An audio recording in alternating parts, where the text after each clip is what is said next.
বন্ধু দেখ এই যে নতুন বিল্ডিং কাজ তো মোটামুটি কমপ্লিট করে লাইছে। আর কত বিল্ডিং করবি? ইডালিয়া তো 5-6টা মনে বিল্ডিং হয়ে গেছে না? হ্যাঁ। ঢাকা তো আছে। হ্যাঁ, সম্পদ চিটাগাং দিলে মনে অনেক একটা হয়েছে। বিল্ডিং করছ। হ্যাঁ। দেশের বাড়িতে করতেছ। আরে কি কইতাম তগর এই সম্পদ নিয়ে আমি ওইদিন গর্ব করে আমার এক বন্ধু তার কাছে অনেক প্রশংসা করছি তো করবি না প্রশংসা? যে জুয়েলের এতগুলা বিল্ডিং আছে, এনতেন চিটাগাং আছে, দেশের বাড়িতে আছে, ঢাকা আছে, মানে অনেক প্রশংসা করছি। হয়তো শুনে খুব অবাক। আরে বন্ধু তো প্রশংসা করবি না? আমাকে আল্লাহ দিলে সম্পত্তি কম আছে নাকি? তো আচ্ছা যাক, এই প্রশংসাটা তুই কার কাছে করছস? ওই আমার এক বন্ধু বিশেষ ক্যাডার কি একসাথে লেখাপড়া করছিলাম। হ্যাঁ অনেক উপরে যাইতে পারছে, আমি দেশে হিসাব করছি। হ্যাঁ এখন দুদকের দায়িত্বে আছে এবং ইনকাম ট্যাক্সের দায়িত্ব আছে।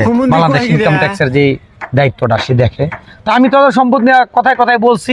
সে বলে বলস কি তোর বন্ধুর এত সম্পত্তি? আচ্ছা ঠিক আছে আমরা অফিসিয়াল ভাবে একটা নজর দিব, এটা বলছে। মনে চিঠি ফাটাইবো তোদের দিকে। তো সম্পদ আছে আল্লাহ দিলে দিচ্ছে। আল্লাহ আল্লাহ দেওয়ার মালিক আসলে কি কি কই। আব্বা আব্বা তাড়াতাড়ি গাটি মেটি গুল করো। আর এই সাঙ্গারিয়ে তো এক দুনিয়ালু ফেস লাগাই দিছে।